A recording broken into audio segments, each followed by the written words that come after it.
Welcome to Reframe, the podcast where we're redefining what's possible, one mindset shift at a time. I'm Jess, your guide on this journey to help you to rewrite your story and transform from the inside out. Let's dive into how small changes in the way you think can lead to big changes in the way you live. This is part 4 of the 4-part Health Wheel series where I share small 1% tangible but also mindset shifts that you can make to improve your overall health. These are broken down into physical, financial, relational, and now emotional/mental health. So this episode is all about the small shifts that I'm making in my emotional and mental health to improve it overall. The kind of premise behind this is that it's still winter at the time of recording this, and although it's the new year, I very much prefer to align with the natural cycles of nature in that we should still be hibernating like a bear, nurturing, nourishing, and now, as we're edging closer to spring, getting ready to emerge from our hypothetical caves. And for me, this looks like reevaluating my life, not in a dramatic way. I feel like that sounds quite intense, but I just mean like looking at where I'm at, where I want to be, what's working for me and what isn't, and what I can do to change that in the form of simple 1% shifts to get there. So that as we naturally feel more energized, the days are getting lighter, spring is springing, we can make those shifts without feeling like we're working against our body's desire to hibernate. So I have a whole episode on the 1% effect, as well as individual ones for the physical, financial, and relational health. So I'll link those in the show notes if you want to have a listen, but they all work together really wonderfully. So, emotional health. I've made no secret of the fact that I've struggled with my emotional health over the years. I'm currently going through an ADHD diagnosis, so I'm learning that a lot of my past anxiety, depression, anger, overwhelm, etc., is likely linked to that, but it's still been very real. And at certain points of my life, like becoming a single mum, changing businesses, going through breakups, parenting struggles, and things like that, my mental health has really dipped. And I've managed to create an incredible toolkit for myself, so much so that I have started a business from it. So I went and got accredited as a life coach, an NLP practitioner, EFT tapping facilitator, breathwork facilitator. Can you tell that I love learning and expanding my offerings? Partly because I'm a Manny Gen, and partly ADHD, chasing dopamine, maybe also a bit of rejection sensitivity dysphoria and never feeling enough as I am or with the qualifications that I already have, like a kind of constant need to prove myself. But I digress. My mental health toolkit was so strong that I made it my life's purpose to help other women to grow theirs, which is why I created the Journal Club, my journaling membership for women, and also Heal to Reveal, which is a mindset reframing membership. And that's the whole premise of this podcast too. So although I'll share tips in this episode, please do stick around because every episode will ultimately, hopefully, help you in your emotional health journey. So as much as I have my toolkit, it's really important to me that I reassess where I'm at with my mental health regularly and that I tweak any parts. So that could be cutting out the tools that aren't working, adding in new ones, and shifting ones slightly. So the aim isn't to be happy 100% of the time. That's not realistic or human. As humans, we're supposed to feel this full spectrum of emotions. But we want to be happy a lot of the time and to not be consumed by those lower vibrational feelings and instead work with them. But I'll share more on that later. Now, despite being a mindset coach, of course, I still struggle. And as my life evolves, relationships shift, other areas of my health shifts. My kids are getting older, I'm getting older. Sometimes what worked before won't work anymore, and it's time to tweak. So here are the shifts that I'm making that you may want to implement too. And of course, some won't be for you. You may already be doing some of them, and that's why this is a really kind of open conversation. So, well, kind of as much as a one-way podcast can be.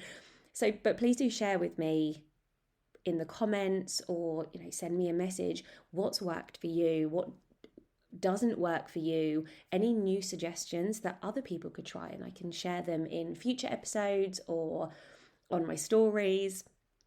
Okay, so as always, if you listened to the last 3 episodes, you'll know that number 1 is always gaining an overview of where you're at now. So with this one, it's gaining an overview of where you're at with your emotional mental health. And this can be done through a really simple journaling exercise. So light a candle, get cozy, and answer these prompts. You can do it right now and pause me in between, or do it this evening before you get into bed. How would I describe my mental health? Do I feel comfortable with my emotions? And you may feel like it's like a blanket yes, but maybe go through some of those emotions. Do you feel comfortable with anger, shame, guilt, fear, desire, pride, courage, joy, love, peace, acceptance? Like, go through all of them. Do they feel comfortable to you? Am I kind to myself on a daily basis? Honestly, are you kind to yourself on a daily basis? Because you are the constant in your life. You are the only person that is with you all of the time. Imagine having a best friend and you are joined at the hip, quite literally, and she criticized you for everything you do. She doubts every action that you make. She spends so much time after a social interaction saying, oh, do you think they're judging you for that? Do you think they're annoyed at you? Maybe you shouldn't have said that. After a while, you probably be like, okay, I am done. Like, we need some space. We need some boundaries. But yet we do that to ourselves so much. So a really beautiful thing that hopefully you take away from this episode is the need for having boundaries with ourselves. And this starts with awareness. So the next prompt is anything significant with my emotions? Like, do you notice anything? Maybe you often get angry or upset, overwhelmed.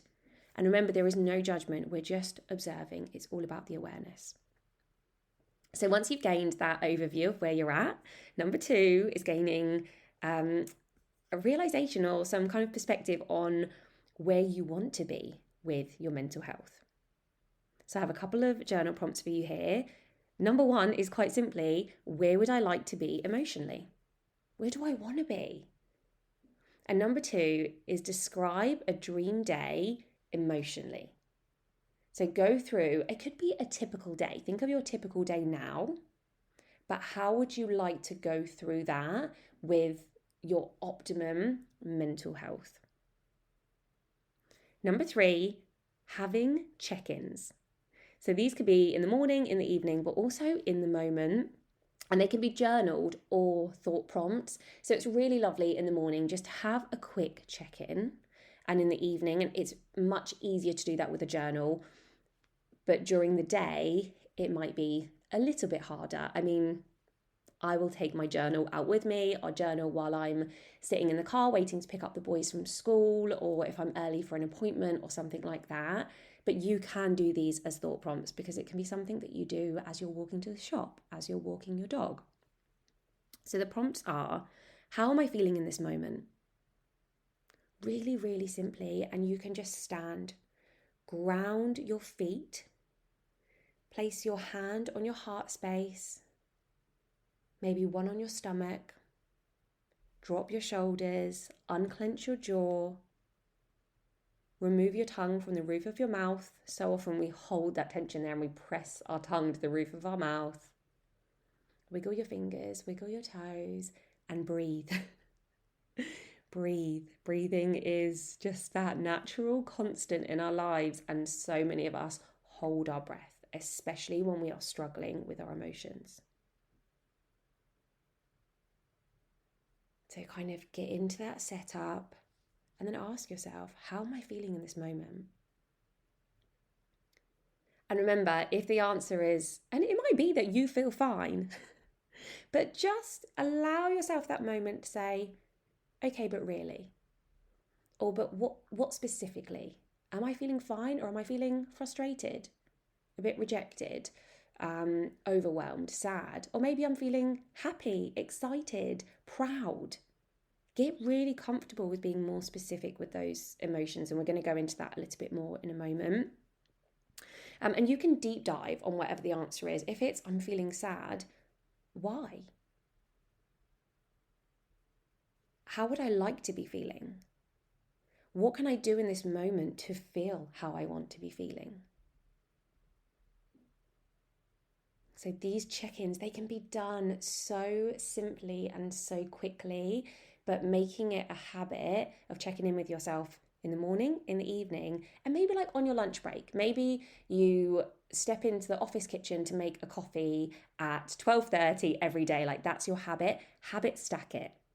Okay, we've spoken about habit stacking on here before. It's such an amazing tool.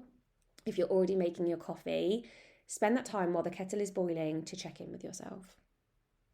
If you have even a 30-second walk from the school back to your car, from the office back to the car, to the shop in the morning when you go and get your morning milk or papers or whatever, let that be your time that you check in. Because then you're not adding something else to your routine, like something else that's going to take up more time. You're doing it when you're already doing something, you know? Number 4, which follows on really nicely from number 3, is to start using the emotional frequency scale. Now, I absolutely love this. If you just Google emotional frequencies or the emotion scale, you'll get this really beautiful, colourful image. Now, this is the scale of emotions with their energetic frequencies.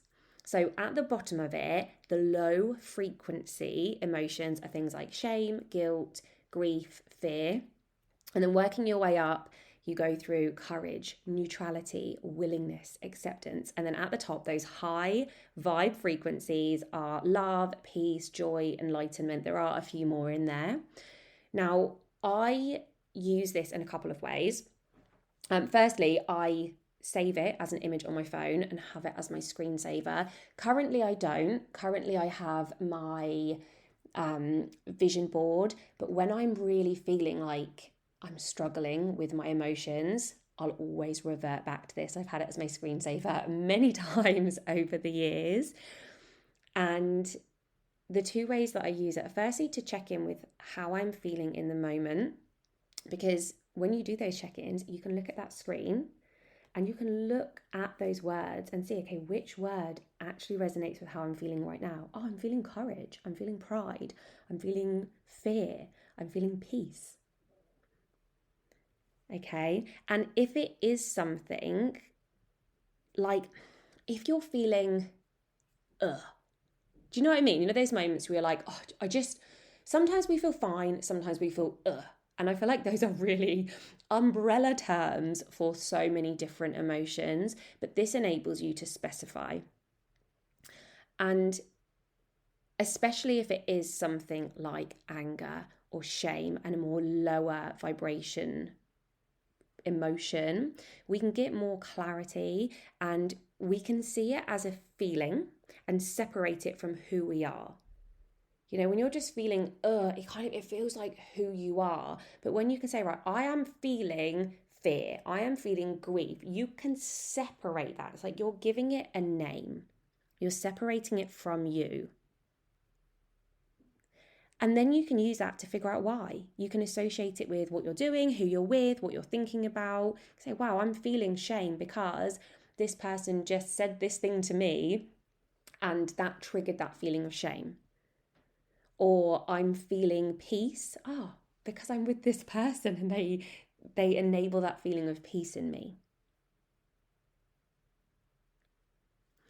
So it really, really helps with gaining that clarity. But the other way is to enable you to move up the scale. Okay, we want the awareness, but we also want to do something about it, especially if we're in those lower vibration frequencies. And of course, if you are feeling anger, fear, despair, any of those kind of lower vibration frequencies, this isn't about toxic positivity. We don't want to just say, oh, you're feeling guilty. Okay, let's shoot you straight up to joy, because we there is no place for that. Because as I said, we're human and we are supposed to feel a full spectrum of emotions, but we don't want to just sit in that and not work with it, not use it. So every emotion is there to tell us something. It might be something that we need to change, something that we need to heal, something that we need to give space to, that we need to learn about. Anger fuels change. Sadness fuels healing. Every emotion is useful. Otherwise, as humans, we would have evolved out of having them. If there was no use for anger, for sadness, over the millions of years, like it wouldn't be part of our DNA anymore. So it gives us the opportunity to heal, to learn from it, to grow, to change. And once we've done that, or sometimes we do want to give it that space. Sometimes we don't need to. Sometimes we're just feeling a bit discouraged. We're feeling a bit of fear, but maybe we know, like, actually that's not a real fear. Or maybe we're feeling apathy, and we're ready to feel something higher vibe. You can use that visual of the scale to move up the scale. And I don't mean going like from shame to enlightenment, like right at the bottom to right at the top, because that's a huge leap. And yes, there is an element of fake it till you make it, but also what we want is these 1% shifts, these kind of real maintainable shifts, because they enable that feeling of pride. When you can move from, say, anger to acceptance, right? You're just moving up a few levels on that emotional scale, or something like fear to neutrality. It's much easier to go from that than fear to joy. Just go from fear to neutrality and then feel comfortable there. I spoke about this in the 1% episode. It's like you're climbing a mountain. Instead of just shooting straight to the top, you climb up to that first kind of viewing point and you stop, you rest, you acclimatize, you look back at how far you've come, you feel that sense of accomplishment, that sense of pride. Wow, look at how capable I am of shifting how I feel. And then from there, you have that higher baseline or kind of platform to move up the scale even more. So that's the emotional frequency scale. And yeah, it's one that I pull from my toolkit so often. Number 5, having a 5 senses toolkit.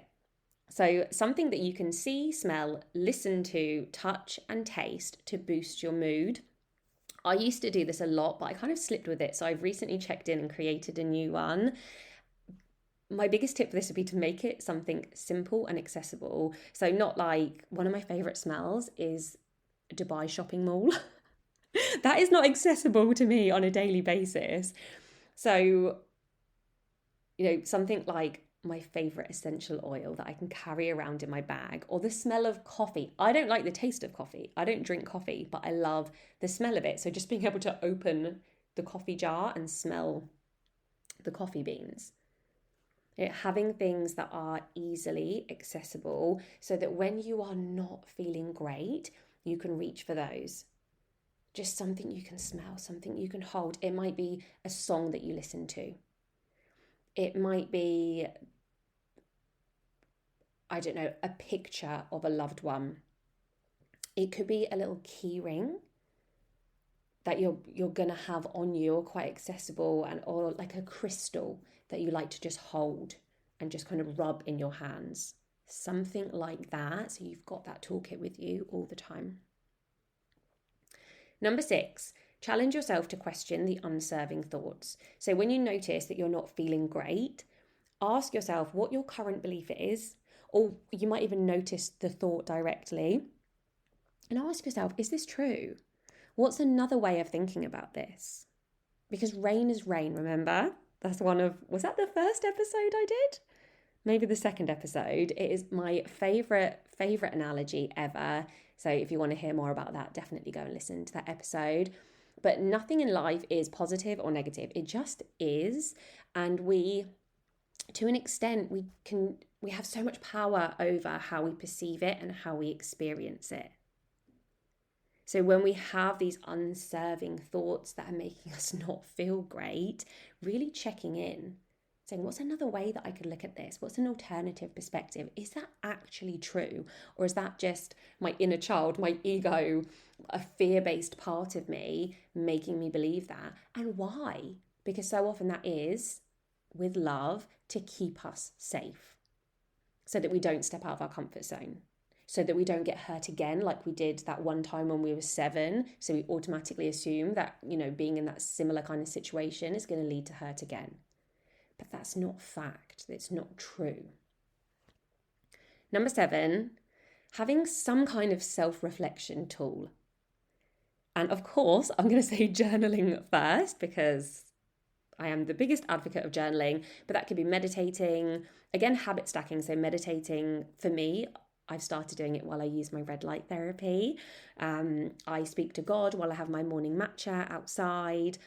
I journal multiple times a day, but there are days that I don't journal, for complete transparency. But having some kind of self-reflection tool, having a self-reflection one is great, but this is leading on to number 8 as well, because what's the saying? No man or woman is an island, and we are not supposed to do this by ourselves. Society has made it really easy for us to survive by ourselves. With Amazon Prime, we can get everything delivered. We don't need, and this isn't me, I don't agree with this. This isn't my opinion. We don't need the man to go out and hunt the meat. We don't need a group of women to wash the fruit together and berry pick and look out for each other in case there's a saber-toothed tiger. I know that we didn't live at the same time as them. Did we? Maybe we did. My history knowledge is not great. We don't need other people to start a fire together and to cook together and to huddle together to keep warm, because we've got central heating, we've got ovens, we've got microwaves. There are farmers that go and do the meat, sort the meat for us, and people that pick the fruit for us. And I think it's become this real, it's become very, very easy to isolate. And with so many self-healing tools available, like you can go on YouTube, you can go on podcasts, and you can learn all this stuff for how to heal yourself. And it takes away the need to speak to other people. It takes away the need for community. I feel like I could talk on this for so long, but as much as I want to give you the tools so that if, for example, you don't have the funds to pay for therapy, or you don't want to wait for your therapy session each week, or you want to do this stuff by yourself, I think it's amazing to have a real mixture of self-healing tools, self-reflection tools. There is also so much power in community, in support, in opening up to other people. And because it's been so easy to do things by ourselves, I know for me it was really detrimental, because I'm someone who naturally for years felt ashamed of my human emotions. I have rejection sensitivity dysphoria, so I always had this real core belief that I'm a terrible person and I can't be human, I can't make mistakes. And so being able to be so, I guess, introverted in that sense, really helped me. But it enabled me in so many positive and empowering ways, but it also enabled me in so many ways that didn't serve me, because it made it even easier for me to not open up. And there was also an element for me when I became a life coach that I couldn't be anything other than happy. Like, how can I teach others to be happy if I'm not happy all the time? But being happy all the time isn't the goal, and neither is teaching others to be happy all the time. Remember what I said, we are human, we're supposed to feel a spectrum, the full spectrum of human emotions. So now I'm trying to be much more open, and there is a fine line. I like my privacy, but equally, there are people in my life that I have learned I can be completely open with. And that might be, my close friends. I'm not currently doing therapy, but when I was doing therapy, that was my therapist. And this isn't in, day by day. I'm not being more and more open day by day, but interaction by interaction. I'm allowing myself to open up more, to replace, yeah, I'm okay, with I'm insert real emotion, and to not feel that shame. To use the fact that my loved ones, my therapist, don't judge me, using that as my proof for when that little part of me, that ego inner child, fear-based part of me tells me, don't open up, they'll judge you. Don't say that.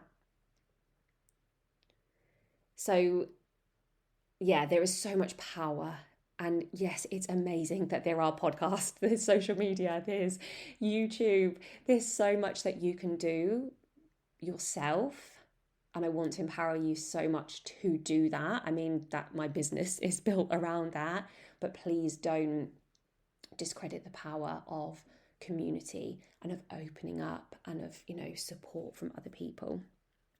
I feel like I could do so much on this one, but honestly, listening to this podcast will hopefully help, because every episode is geared towards boosting your mental well-being. So let's leave it at that. But I do want to say, my DMs are always open. So please don't ever suffer in silence. Like, reach out. Reach out to a loved one, to your GP, to a therapist, your PT, like anyone. To me, the best way to feel better is to gain awareness on what's making you not feel good, to approach it with love, no shame, and pride that you're making the changes, and then to make those 1% shifts. So thank you for listening. As always, please do let me know what you think. Send me a DM, tag me in your stories or posts, and I will see you next time.